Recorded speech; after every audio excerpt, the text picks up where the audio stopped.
Cuando nos disponemos para servir a nuestros hermanos, se abren una gran cantidad de oportunidades, pero también aparecen grandes desafíos. Y esos desafíos a veces nos pueden desalentar. Quizás lo mejor es volver a las páginas del Evangelio y pensar lo que le pudo haber sucedido a un hombre como Mateo. Sabemos que Mateo era un cobrador de impuestos, era un pecador público. Sabemos que Mateo fue llamado misericordiosamente por el Señor y tuvo una conversión muy profunda. En ese momento, él podía experimentar la dulzura del amor de Dios, la grandeza de la providencia del Señor. Dios, cómo es de compasivo conmigo. Muchas cosas muy lindas tuvo que haber vivido. Y eso se parece a lo que tal vez nos ha sucedido a nosotros cuando empezamos. Es decir, tenemos usualmente, cada uno de nosotros tiene una fecha, tiene un evento, tiene un algo en el que dice, ahí el Señor me tocó. Casi siempre es un retiro espiritual, un seminario de vida en el Espíritu, un congreso. En algunos otros casos que numéricamente quizás son menores, es algo incluso más personal, una iglesia a la que fui, una confesión que hice. Y en ese primer momento nos sentimos desbordados, nos sentimos bañados por el amor de Dios y nos sentimos muy gozosos. Pero sigamos con Mateo. Después de que Mateo entra al servicio de Cristo, ya Mateo no está solamente con Cristo, sino que también está con los otros. Y el problema siempre son los otros. Es decir, estos que van caminando a mi lado y que son tan imperfectos como yo. A veces uno quisiera caminar solo con Cristo. Cristo y yo y Cristo. Pero resulta que el Señor nos llama para formarnos y una parte fundamental de nuestra formación es estar con otros que también se están formando. Llegar a entender esto toma tiempo. Idealmente lo que uno quisiera es tener un maestro perfecto o un padre perfecto o una madre perfecta en términos espirituales, y desde esa experiencia alguien que me diga exactamente lo que debo hacer, lo que debo evitar, y yo le hago caso. Tal vez eso es lo que muchos de nosotros desearíamos. Pero la pedagogía de Dios es diferente y la pedagogía de Dios pasa por la imperfección. Yo creo que esa frase es bonita y es importante. La pedagogía de Dios pasa por la imperfección. Una persona que a mí me ha dado muchas luces, yo pienso que Dios la puso en mi camino, es esta santa doctora de la Iglesia, Catalina de Siena. Ella vivió en el siglo XIV. Como otras santas de la Iglesia, murió muy joven, tenía apenas 33 años cuando murió, pero dejó unos tesoros de sabiduría tan grandes que el Papa Pablo VI en el año 1970 la declaró doctora, o sea, maestra autorizada dentro de la Iglesia Católica. Hay otras doctoras, se ha dicho entre paréntesis, como Santa Teresa de Jesús o Santa Teresa del Niño Jesús, son también doctoras de la Iglesia. Pues bien, dice Santa Catalina, explicando este tema de las imperfecciones, que uno solo se da cuenta de las imperfecciones de uno cuando se encuentra con las imperfecciones de otros. Y también San Francisco de Asís tiene una frase parecida que a mí me ha iluminado mucho. La manera como lo dice San Francisco es esta: la paciencia que tienes en la adversidad, esa es la que tienes y nada más. Y yo hago un poco de chiste con eso, pues con todas mis imperfecciones yo hago un poco de chiste con eso, y yo digo que yo soy la persona más paciente del mundo. No hay nadie más paciente que yo, mientras nadie se meta conmigo. Pero apenas alguien se mete conmigo, entonces ya descubro que ya no soy tan paciente. Entonces fíjate por qué son importantes las imperfecciones y por qué es importante el caminar en comunidad. Porque cuando vamos en comunidad, vamos estrellándonos con las imperfecciones de las otras personas. Y esas imperfecciones de los otros son las que nos hacen ver nuestras propias imperfecciones. Así, por ejemplo, cuando uno está al lado de una persona que es soberbia, a uno se le despierta su propia soberbia. Porque el soberbio trata de bajarme. Y solo cuando alguien intenta bajarme me doy cuenta que no me gusta sentirme abajo. Yo quiero sentirme arriba y bien arriba, lo más arriba que se pueda.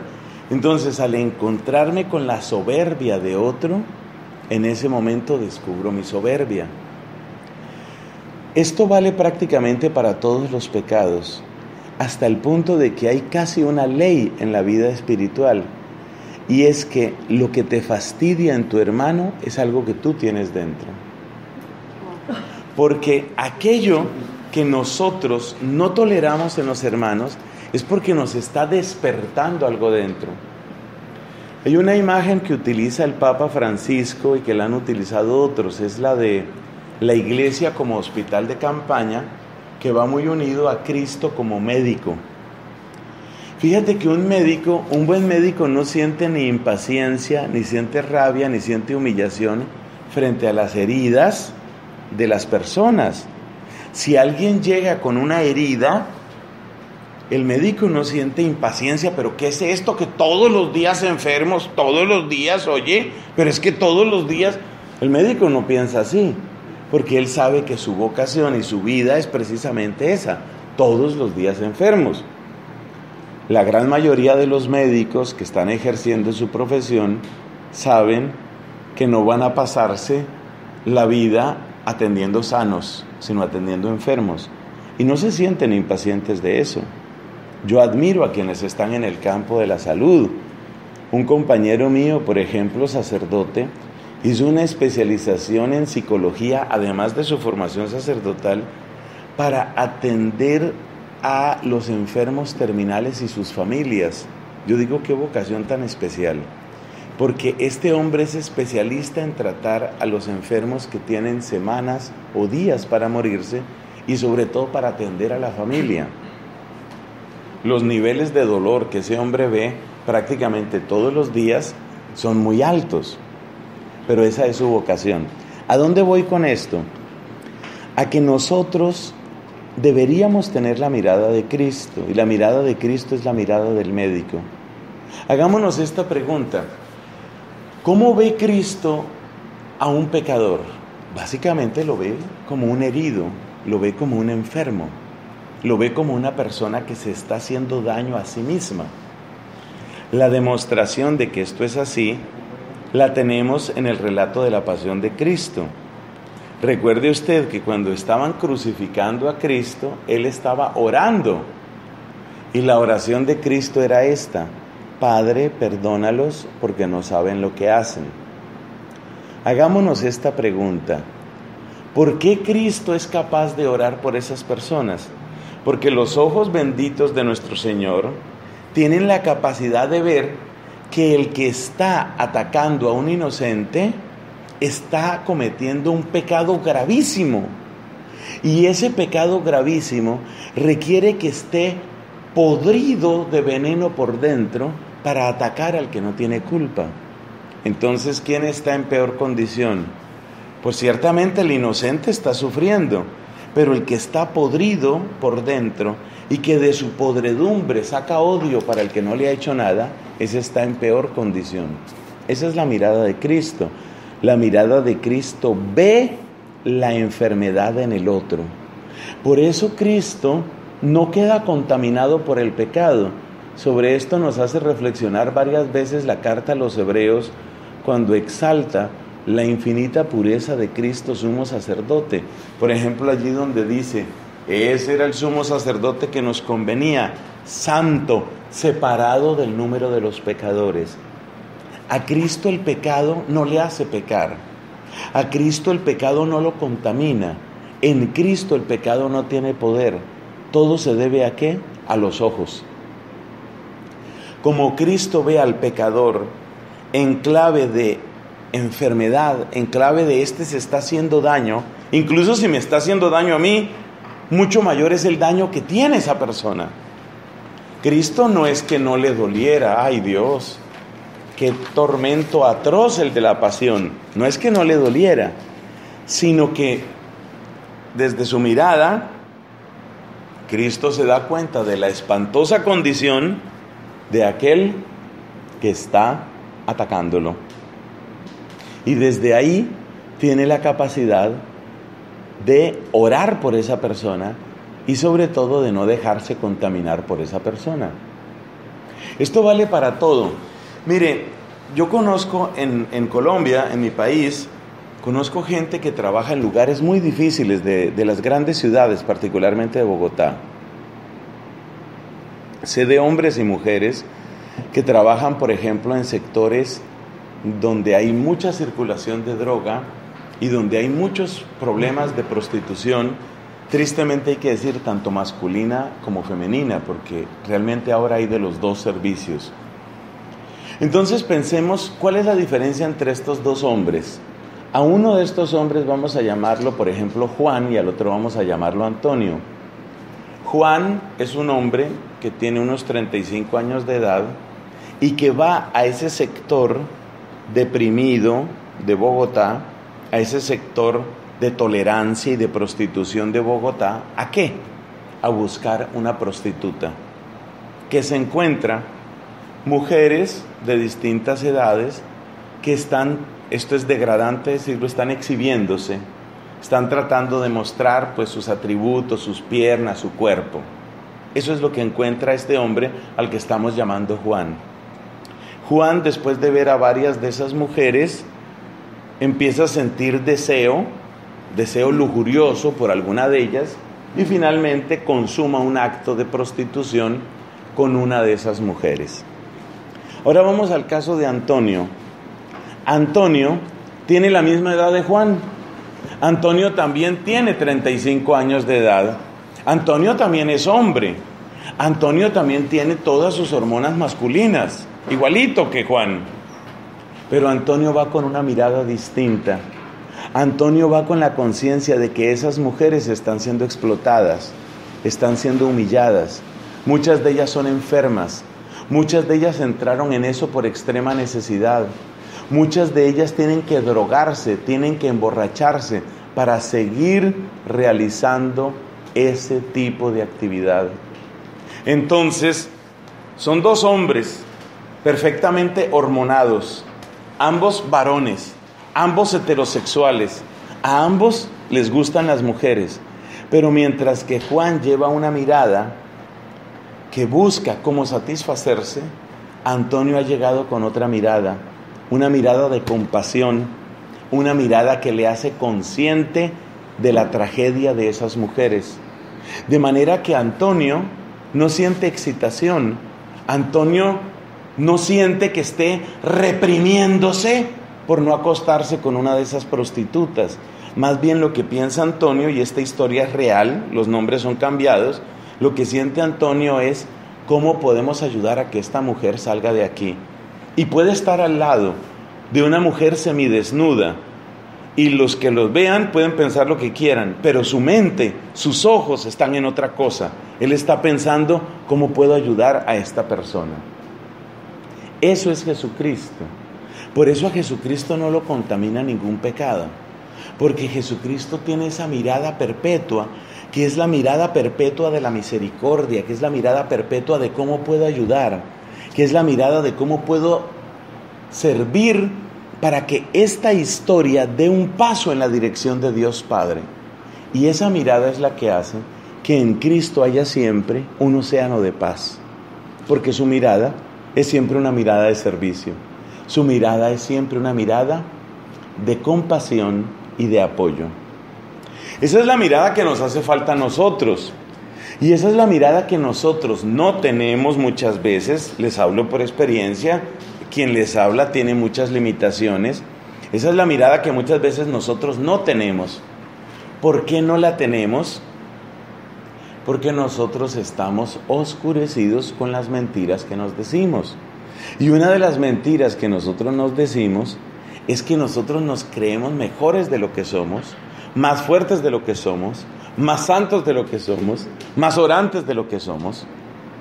A medida que vamos caminando, y volvemos a ese tema, a medida que vamos caminando con nuestros hermanos, a medida que nos vamos estrellando unos con otros, nuestro único maestro, por eso dijo Jesucristo, no tenéis más que un maestro, Cristo. Nuestro único maestro, que es Cristo, nos va haciendo ver cosas, nos va llevando a descubrirnos. Catalina de Siena llamaba a eso el conocimiento de sí mismo. Y hay esta frase que es muy bonita de Santa Teresa de Jesús. Dice Santa Teresa, las cifras pueden no ser exactas, media hora de contrición vale más que 3 días de alabanza. ¿En qué sentido lo decía? ¿A qué contrición se refiere a ella? A esa luz que el Espíritu Santo le regala de vez en cuando a uno, esa luz intensa que hace que uno pueda verse, porque es que uno no se ve. Acuérdese lo que nos dice Jesús en el Evangelio, uno ve la pajita en el ojo ajeno, uno no ve la viga que tiene en el ojo propio. El día en el que uno empieza a verse, el día en que uno empieza a descubrir quién es uno, todas las mentiras que uno se ha dicho, la poca caridad que uno tiene, las muchas veces que uno ha llamado amor y servicio, lo que en el fondo era otra cosa. Por ejemplo, sentirse uno importante, o por ejemplo, ganar puntos frente a otras personas, es decir, por prestigio, por fama, por vanidad, por soberbia, por no dejarse. La tarea de conocerse uno a sí mismo es una tarea que toma toda la vida. A mí me impresiona mucho cómo muchas personas llegan a extremos incluso ridículos por demostrar cosas. Por ejemplo, me acuerdo el caso de una muchacha que estaba terminando una especialidad en Derecho. Después de haber hecho su carrera de Derecho, estaba haciendo una especialidad, una maestría, uno de estos estudios más avanzados. Vamos a suponer que en Derecho Laboral, eso realmente no importa para esta historia. Y entonces esta chica terminó. Y poco después pues me encontré con ella, la felicité, por supuesto, qué bien ese logro. Pero yo sentía que ella no estaba como realmente feliz, yo la veía como rara. Entonces nos pusimos a hablar y me dice, es que yo no me veo realmente en esta carrera. Y ya había hecho la carrera completa de Derecho, lo que llaman en inglés law. Ya había hecho la carrera de Derecho completa. Y ya había hecho además una especialización o maestría o lo que fuera. O sea, le había metido a eso 5, 6, 7 años de su vida. Yo no me veo en esto, dice. Yo me quedé como asombrado y le dije, pero entonces, ¿por qué hiciste todo esto? Y me dice, porque es que mi papá nunca creyó en mí y él me dijo que yo no era capaz de sacar una carrera. Es decir, estaba demostrándole a alguien, yo sí puedo. ¿Cuántas cosas hace uno por demostrarle al papá, a la mamá, al amigo, a la amiga, al esposo del que se separó, a la novia que tuvo? ¿Cuántas cosas hacemos por demostrarle algo a alguien? Y esas motivaciones, que son las motivaciones verdaderas, uno mismo no las conoce. Se necesita como una luz especial de Dios para llegar a ese conocimiento. Fíjese lo que le sucedió a los niños que tuvieron las visiones en Fátima. Estamos hablando de Francisco, Jacinta y Lucía, que fueron los 3 niños que tuvieron esas visiones en Fátima. En una de esas visiones, ellos tuvieron varias, como 5 o 6 visiones con la Virgen.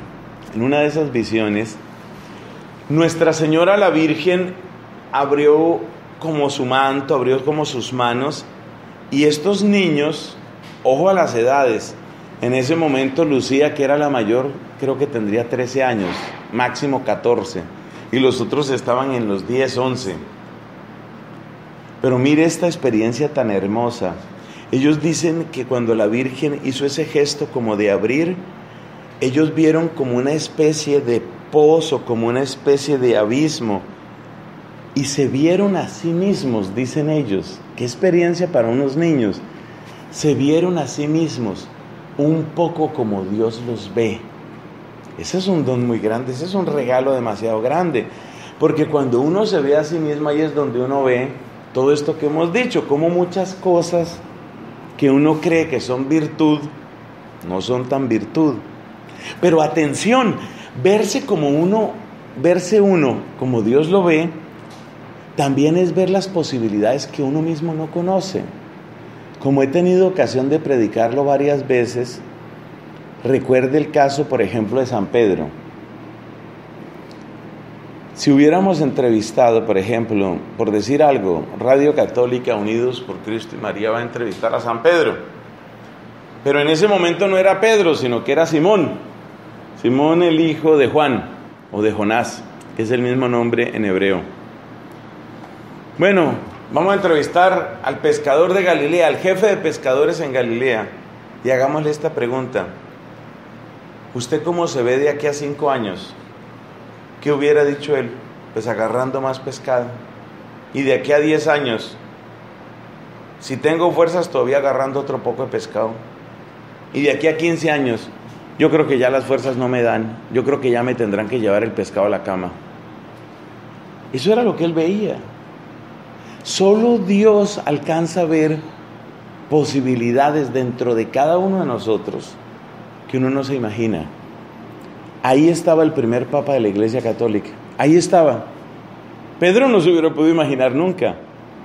La misma Virgen Santísima, tan amada por ustedes y por mí, difícilmente se hubiera podido imaginar en Nazaret que le iban a elegir para semejante misión.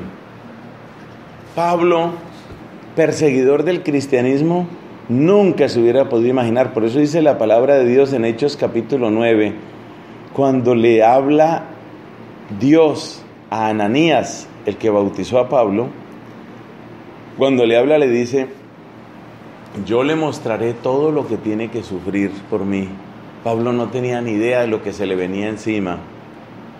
Entonces, esto de conocernos no es tan triste tampoco. O sea, no es que todo el tiempo va a estar uno descubriendo, no, entonces yo soy un falso, entonces yo soy pura fachada, entonces todo es mentira, y seguro que él es otro mentiroso y ella es una mentirosa, todos somos mentirosos.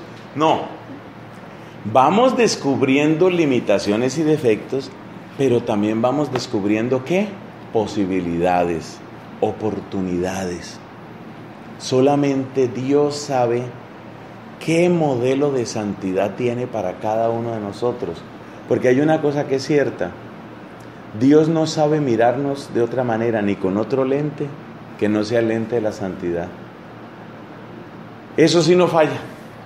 El único lente que Dios se pone, aquí me pongo yo mis lentes, el único lente que Dios se pone para mirarnos es el lente de la santidad. Es decir, no sabemos por qué camino. Seguramente habrá sorpresas, seguramente habrá cosas maravillosas, porque Dios es creativo. Pero la única manera como Dios me mira es en el lente de la santidad. Y eso significa que ahí está otra clave para aprender a ser comunidad y aprender a caminar juntos. ¿Cómo tengo yo que mirar a mi hermano? Santo en potencia. Pecado vencido y santo en potencia. Esa es la mirada de Jesús para mi hermano. Por supuesto, cada uno de nosotros es un campo de batalla, porque San Pablo nos habla del hombre viejo y del hombre nuevo, y muchas veces queremos volver, y muchas veces nos regresamos. Seamos sinceros, nos regresamos porque somos cobardes. Fíjese cómo Pedro, ya convertido y todo, pero cuando llegó la pasión, negó a Cristo. Y ya pasó Pentecostés y Pedro todavía estaba cometiendo faltas. Por eso dice San Pablo en la carta a los Gálatas: tuve que corregir a Pedro, dice. Ahí dice Pablo, tuve que corregirlo, porque Pedro estaba con cierta simulación. De modo que cuando no estaban los discípulos de Jerusalén, Pedro no tenía problema en entrar en las casas de los paganos, pero cuando llegaron los de la comunidad de Jerusalén, que eran como los más estrictos, los más conservadores, entonces Pedro ya no entraba en casa de los convertidos del paganismo por no quedar mal con los que habían llegado. Y Pablo le dijo, ¿y usted por qué? ¿Usted por qué se pone con esa simulación? ¿Usted qué necesidad tiene de hacer ese papel?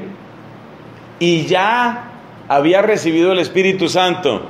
Ya Cristo lo había confirmado, apacienta mis ovejas. Ya había tenido experiencia de la resurrección de Cristo. Ya el ángel lo había sacado de la prisión. ¿Te acuerdas que una vez lo sacó de una prisión? Que es de los milagros más espectaculares que se cuentan Hechos de los Apóstoles. Ya le había pasado todo eso. Oiga, ¿y el hombre todavía? ¿Qué demuestra eso? Eso demuestra que toda nuestra vida será proceso de conversión.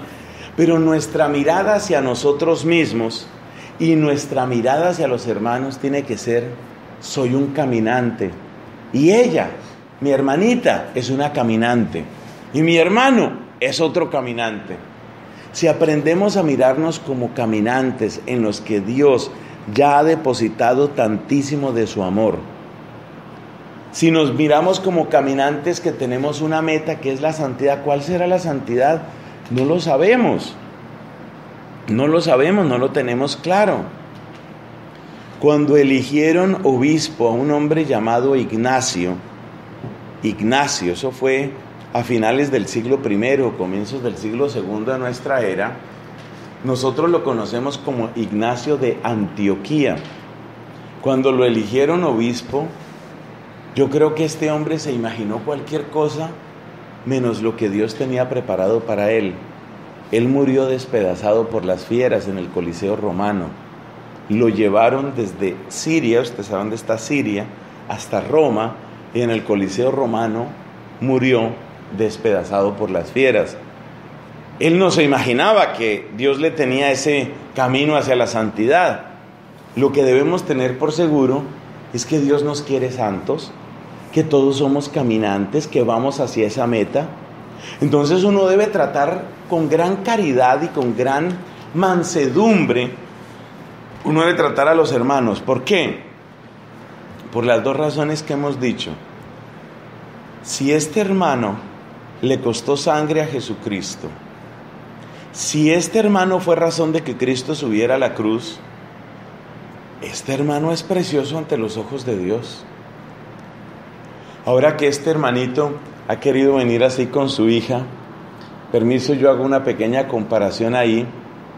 Yo le aseguro que cualquier gesto agresivo o vulgar que fuera hacia su hija, usted lo toma peor que si fuera una ofensa hacia usted.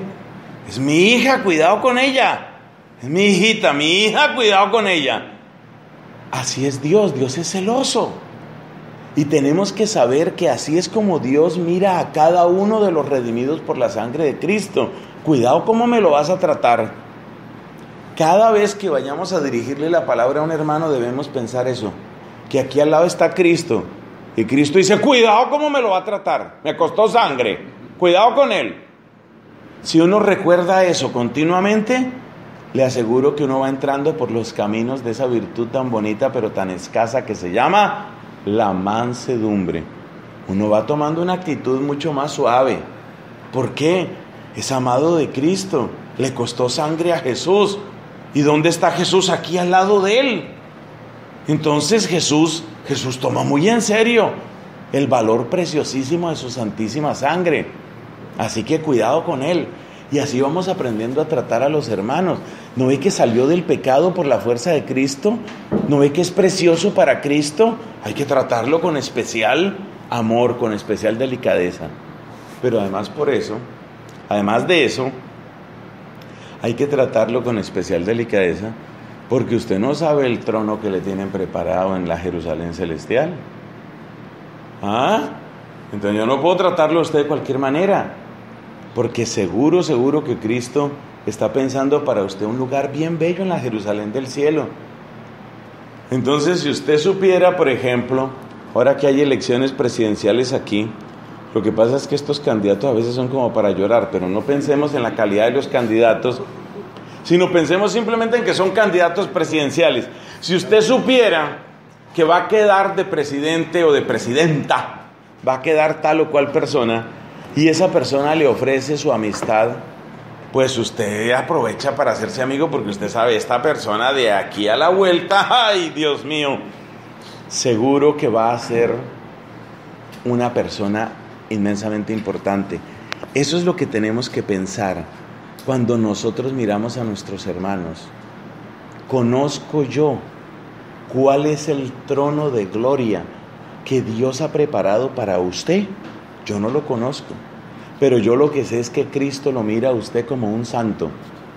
Cristo lo mira a usted como un santo. Y si lo mira como un santo, entonces yo tengo que pensar que no es solamente lo que ven mis ojos. Lo esencial es invisible a los ojos, dice una frase. Y repetía muchas veces San Ambrosio. Fíjense, les decía, era tan bonito San Ambrosio en sus catequesis a los recién bautizados. Les decía, les repetía un poco de veces, fíjense en lo que no se ve. Fíjense esa frase, fíjense en lo que no se ve. ¿Cómo hace uno para fijarse en lo que no se ve? Bueno, pues se fija en lo que no se ve cuando uno fija su mente en lo que es verdadero, no solamente en lo que es sensible. Entonces, ¿qué es lo que yo veo? Cuando yo veo a mi hermano, ¿qué veo? Un ser imperfecto.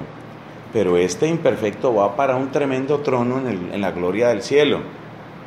Entonces, ¿cómo hay que tratarlo? Hay que tratarlo como un llamado al amor pleno de Dios en la gloria del cielo. Y así vamos aprendiendo unos con otros. Y así vamos respetándonos, que no es un respeto de pura urbanidad. El respeto cristiano no es simplemente aquello de compórtese, ¿no? No es aquello de tenga urbanidad, no es aquello de le llamo a la policía, no. El respeto nuestro es la conciencia de que aquí hay una historia que es una historia de amor de Dios, que saca del pecado, que conduce por esta tierra y que lleva a la gloria del cielo. Aquí hay una historia, eso es lo que yo tengo que pensar. Aquí hay una historia y esa historia termina en el cielo. Eso es lo que Cristo quiere y su voluntad es poderosa. Esta historia termina en el cielo. Y si la historia termina en el cielo, entonces, ¿cómo tengo que tratar yo a esta persona? Hablar con los demás, escuchar a los demás, tratar a los demás de esa manera, nos cambia completamente. Nos cambia completamente. Entonces empezamos a entender que somos incompletos. Yo soy incompleto. ¿Por qué? Porque yo terminaré de conocer a Cristo solamente cuando conozca sus obras. Acuérdese lo que decíamos en el retiro cuando hablábamos de los pintores y los escultores, que tal vez algunos de ustedes estuvieron en esa predicación, y decíamos, cuando uno está con un pintor, pues yo no digo que conozco al pintor si no conozco sus pinturas. Yo no digo que yo conozco a un escultor si no conozco sus obras. ¿Y cuáles son las obras de Dios? Las esculturas, las pinturas, las obras preciosas artísticas de Dios. ¿Quiénes son? Sus santos. Entonces yo estoy incompleto. Yo no puedo decir que conozco a Cristo si yo soy no solo ignorante, sino cerrado a conocer la obra que Cristo ha hecho en otros. Entonces yo estoy incompleto. Yo voy a conocer del amor de Cristo en la medida en que veo lo que Cristo está haciendo en cada uno de mis hermanos. Entonces yo estoy incompleto. Esto lo dice San Pablo en 1 Corintios 10. Es una frase que se le escapa mucho católico. Bueno, pienso yo que a mucha gente, no solo de nuestra fe. ¿Qué es lo que dice San Pablo? Dice, nosotros somos miembros los unos de los otros. Esa frase es de San Pablo. No solamente dice que nosotros somos miembros de Cristo, que eso suena como bonito, ¿no? Respetico conmigo que soy miembro de Cristo. No, dice que somos miembros los unos de los otros. ¿Qué quiere decir? Que hay algo mío que está en ti, que hay algo tuyo que está en mí. Eso es lo que significa que somos miembros los unos de los otros. ¿Y qué es eso mío que está en ti? Pues no será mi cuerpo, porque mi cuerpo es mío. En el caso de las personas casadas, podrían decir que sus cuerpos sí, porque Dios los ha hecho una sola carne, pero ese no es el tema en 1 Corintios 10. Entonces, ¿qué es lo mío que está en ti? ¿Qué es lo tuyo que está en mí? Pues lo mío que está en ti, Lo que yo necesito encontrar en ti es esa parte del misterio de Cristo que yo jamás conoceré si no me abro a escucharte, a amarte, a aceptarte. Si yo no me abro a amarte, a aceptarte en Cristo Jesús, me pierdo de lo que Cristo me iba a dar a mí, en ti. Es decir, lo mío que está en ti es Cristo y lo tuyo que está en mí es Cristo. Dicho de otra manera, si me pierdo de ti, me pierdo de algo de Cristo, lo que Cristo me iba a dar a través de ti, lo que Cristo me iba a mostrar de su gloria a través de ti, lo que Cristo me iba a enseñar a través de ti. Entonces San Pablo, queriendo inculcar a los cristianos de Corinto esta necesidad de ser unidos, fíjate cómo les habla. Les dice: ustedes son miembros los unos de los otros, porque hay algo tuyo que está en tu hermano, hay algo de tu hermano que está en ti. Respuesta: ¿qué es lo que está en mí? ¿Qué es tuyo? Lo que Cristo te va a mostrar a través de mí. ¿Qué es lo que está en ti? ¿Qué es mío? Lo que Cristo me va a mostrar que está en ti. Quiere decir que yo no me puedo cerrar a mi hermano sin perder a Cristo, que es exactamente lo que dice la primera carta de San Juan. El que no ama a su hermano, a quien ve, no puede decir que ama a Dios, a quien no ve. Entonces necesitamos reconocernos como miembros los unos de los otros. Necesitamos también así hacerle caso a otra frase muy extraña de San Pablo. Yo creo que ustedes se han dado cuenta de la predilección que tengo por las cartas de San Pablo. Y hay una frase muy extraña de San Pablo que está en la carta a los Filipenses, en el capítulo 2. Ahí nos dice San Pablo: considerad como superiores a los demás. Y fácilmente uno piensa: ¿yo por qué voy a considerar superior al otro? ¿Cómo así? Yo también puedo. Yo también sé. Es más, yo creo que sé más que el otro. ¿En qué sentido yo puedo considerar que usted es superior a mí? Usted también es superior a mí. Usted es superior a mí. Usted es superior a mí. ¿Cómo puede ser eso? ¿Cómo puedo considerar superiores a los demás? ¿O será que esa frase es apenas así como una frase bonita, retórica, como que se oye muy elegante? La Biblia no tiene frases que sobren. Nunca en la Biblia una frase está simplemente sobrando. Eso no es cierto. Entonces, cuando San Pablo nos dice que consideremos superiores a los demás, ¿qué puede ser superior en usted con respecto a mí? Claro, esa es pregunta de un soberbio, sino que yo la hago aquí para que nos entendamos. ¿Qué puede ser superior en usted? Pues es que resulta que el camino que Cristo ha recorrido con este hermano, resulta que el camino que Cristo ha hecho con este hermano tiene que enseñarme a mí. Entonces, la manera como Cristo reina, el Cristo que reina en ese hermano, el Cristo que ha hecho historia con ese hermano, el Cristo que ha dado dones, talentos, carismas, que ha derramado su misericordia en ese hermano. Y dice Santo Tomás de Aquino que esas misericordias no quedan como un añadido a nosotros, sino que se vuelven parte de nosotros. Ese tema teológico bonito se llama la gracia creada. Según Santo Tomás, las misericordias que uno recibe no quedan como untadas en uno, sino que se vuelven parte de uno. Eso es una cosa muy bella. Se llama la gracia creada, ese tema en Santo Tomás de Aquino. Entonces, la gracia creada que está en mi hermanito es superior a mí. ¿Por qué? Porque en esa gracia creada está Cristo. Y esa gracia creada es única. Y esa gracia creada y única de ese hermano mío es superior a mí. Por supuesto, él también puede decir lo mismo. Porque cuando uno oye a San Pablo que dice considerad a los demás superiores, entonces uno dice, bueno, pero ¿cómo va a ser eso? Ahora Juan va a considerar a Antonio superior y Antonio va a considerar a Juan superior. ¿Eso cómo funciona? ¿Cómo así que ambos son superiores? No hay contradicción.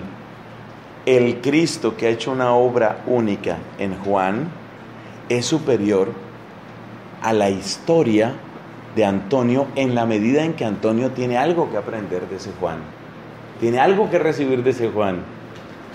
Y lo contrario, el Cristo que ha hecho su obra en Antonio es superior a Juan en la medida en que Juan tiene algo que recibir de esa historia y de esos dones y carismas. Por eso se cumple esa promesa tan bella y ese mandato tan hermoso del apóstol San Pablo cuando dice: consideren siempre superiores a los demás. Bueno, resumamos entonces las claves principales que hemos visto para este caminar juntos. Yo creo que se pueden resumir en unos 5 puntos. Primero, necesidad urgente de que cada uno se conozca a sí mismo. Pidámosle esa gracia a Dios, la gracia de conocernos, ¿verdad? Conocernos como Dios, un poquito como Dios nos conoce, cada vez más como Dios nos conoce. San Agustín lloraba y oraba pidiéndole a Dios eso, que yo me conozca, Señor, y que yo te conozca. Entonces, primero eso. Segundo, llegaré a conocerme mejor en comunidad. Eso fue lo segundo. Porque resulta que en comunidad muchas veces los defectos del otro me hacen pensar a mí, me hacen descubrirme. Tercero, en el camino de conocerme no solo están los defectos. Dios ve posibilidades maravillosas en mí, posibilidades que yo no conozco. Cuarto, entonces, tercero, me están pidiendo ahí que vaya más despacio. Tercero, ¿cuál era el tercero? En el camino de conocerme, no solo están los defectos, Dios ve posibilidades. Aquí no sabemos si de pronto Dios está mirando a este hermano y está diciendo: aquí tengo mi próximo mártir, primer mártir de California en el siglo XXI. No sabemos si Dios está mirando eso, pero Dios tiene cosas maravillosas para cada uno de nosotros, porque Dios nos ve siempre desde la misericordia, desde la santidad. Cuarto punto, importantísimo. Cada persona es una historia preciosa ante los ojos de Dios. Yo quiero mucho esa frase, porque a mí me cambió mi manera de vivir en comunidad. Yo, como soy religioso, vivo con otros religiosos. Y uno siempre sufre porque uno es un pecador miserable y uno se la pasa juzgando, ¿ve? Entonces yo sé que uno necesita esto que estamos diciendo. Y por último dijimos, recuerde que somos miembros los unos de los otros y podemos y debemos considerar a los demás, si es así, ¿no? Considerar a los demás superiores a nosotros. ¿Qué es lo mío que está en ti? Lo que Cristo me quiere dar a través de ti. ¿Qué es lo que es superior en ti a mí? Lo que Cristo de modo único y irrepetible te ha dado a ti y yo no lo he recibido. De modo que es Cristo el que hace única la historia de cada uno de nosotros. Es Cristo el que nos enseña a caminar en comunidad, a tratarnos con ese respeto, con esa delicadeza. Yo realmente siento algo muy bonito cuando en las palabras del Papa Francisco se habla de ternura, porque es una palabra que a veces la tenemos demasiado olvidada en la fe, y la ternura es necesaria. Hay que aprender a tratar a las personas con una delicadeza que raya en la ternura, porque son preciosos, porque es que cada uno es una joya. Lo que Dios ha hecho en cada uno es muy bello, y hay que saber tratarlo con esa delicadeza, con esa gratitud. Que el Señor Jesús, desde su trono de gloria, nos mire con compasión y nos permita ser fieles a este caminar juntos, para darle también la gloria a Él. Gloria al Padre, al Hijo y al Espíritu Santo. Como era en el principio, ahora y siempre, por los siglos de los siglos. Amén.